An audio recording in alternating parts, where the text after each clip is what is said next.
Oke, Assalamualaikum warahmatullahi wabarakatuh. Saya perwakilan dari kelompok 2, Perakan nama Syifa Andrian. Untuk kali ini kita akan membahas tentang kinerja boiler pada pembangkit listrik tenaga uap atau PLTU. Nah, mungkin yang pertama anggota. Anggota yang pertama itu ada saya sendiri, Ipi Andrian, dengan NPM 2210631150 Terus ada Haikal Zaki Mutakin dengan NPM akhir 139. Ada Farhan Haidar Septianto dengan NPM akhir 139 137. Ada Yogi Taufikur Rahman dengan NPM akhir 118. Ada Setio Laksono dengan NPM akhir 114. Nah, untuk poin yang kita akan bahas, yang pertama itu ada pendahuluan, pengertian, metodologi, hasil, dan pembahasan. Yang terakhir itu ada kesimpulan. Oke, pertama, pendahuluan. Pendahuluan. Energi listrik merupakan energi yang sekarang ini sangat dibutuhkan oleh semua orang untuk memenuhi dan menunjang kebutuhan hidup. Indonesia sebagai negara berkembang dengan teknologi dan ilmu pengetahuan yang semakin maju, mau tidak mau kebutuhan energi listrik juga meningkat.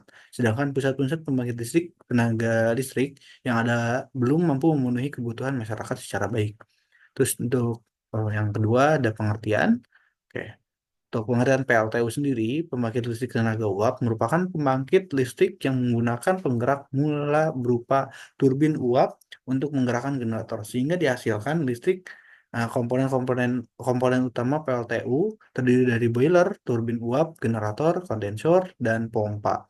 Sedangkan sistem pendukung dari PLTU yaitu sistem aliran fluida atau sistem aliran uap, sistem aliran udara, sistem gas buang, dan sistem cold handling. Terus itu pengertian boiler.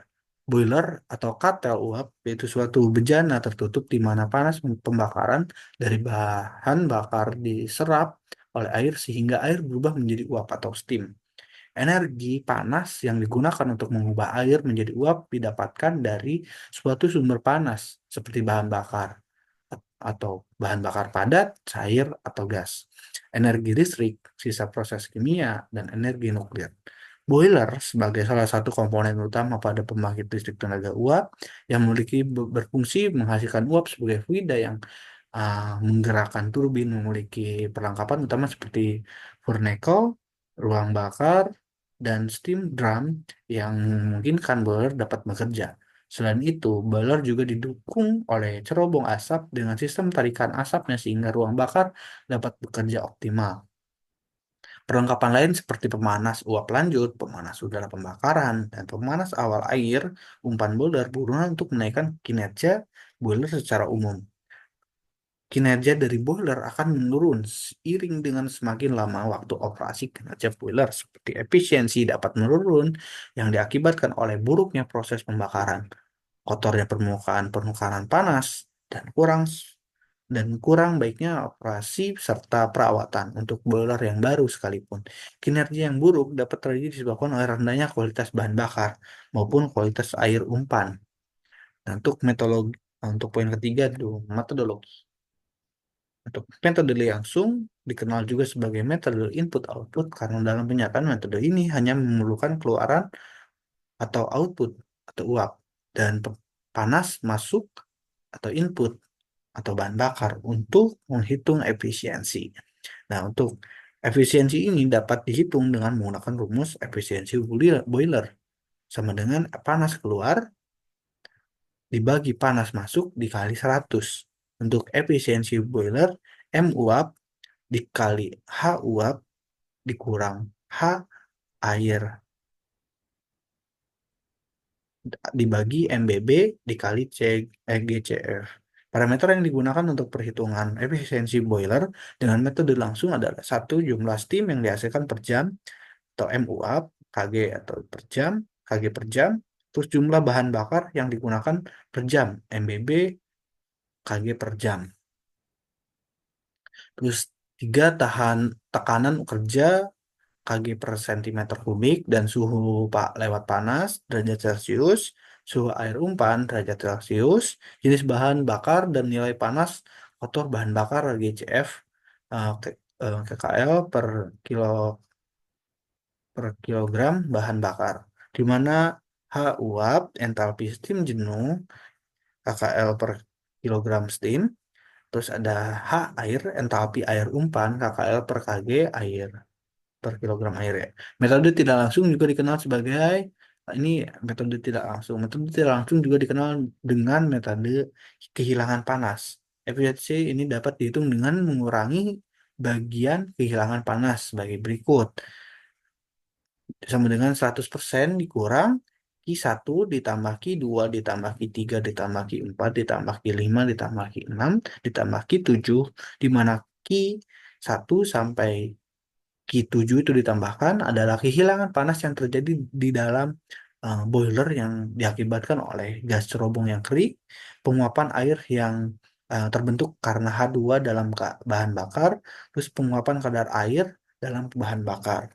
Nah, untuk yang empat, adanya kadar air dalam udara pembakaran, bahan bakar yang tidak terbakar dalam abu terbang atau fly ash, bahan bakar yang tidak terbakar adalah dalam abu bawah atau bottom ash, radiasi dan kehilangan lain yang tidak dihitung. Kehilangan yang diakibatkan oleh kadar air dalam bahan bakar dan yang disebabkan oleh pembakaran hidrogen tergantung pada bahan bakar tersebut dan tidak dapat dikendalikan dalam perancangan. Terus hasil dan pembahasan kayak metode langsung. Nah, di sini ada grafik yang di bawah itu beban generator dengan persen dan efisiensi dengan persen. Nah, di 75 beban generator di 75 itu efisiensinya di sekitar 84,84 dan untuk 8 beban generator di 80% itu 86,25 efisiensinya. Dan untuk di 90 beban generator generator itu di 90% itu di efisiensinya di 80,04 eh, persen. Dan untuk di 100 itu di 87,3%. Nah, itu di sini ada sih. Tuh. Pada tabel satu dan gambar satu terlihat bahwa dengan menggunakan metode langsung, ini didapatkan efisiensi boiler unit 2 pada beban 75% atau 225 megawatt adalah sebesar 84,84% pada beban 80%, 240 megawatt sebesar 86,25%, sedangkan pada beban 90%, 270 megawatt sebesar 86,04% serta pada beban maksimum 300 megawatt efisiensi sebesar 87,3%. Dengan demikian terlihat bahwa efisiensi meningkat sesuai dengan peningkatan pembebanan dan selanjutnya konstan atau stabil pada beban 80% dan 90% sesuai dengan peningkatan pembebanan. Dalam pertambahan beban, maka jumlah bahan bakar yang digunakan dan uap yang dihasilkan akan semakin besar. Seperti terlihat pada tabel satu, konsumsi bahan bakar meningkat dari 115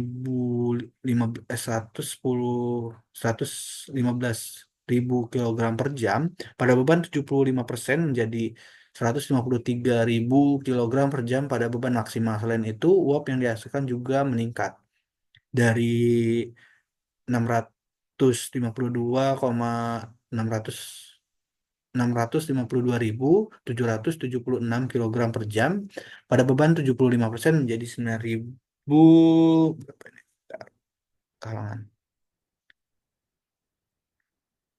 9.376 kilogram per jam pada beban maksimal.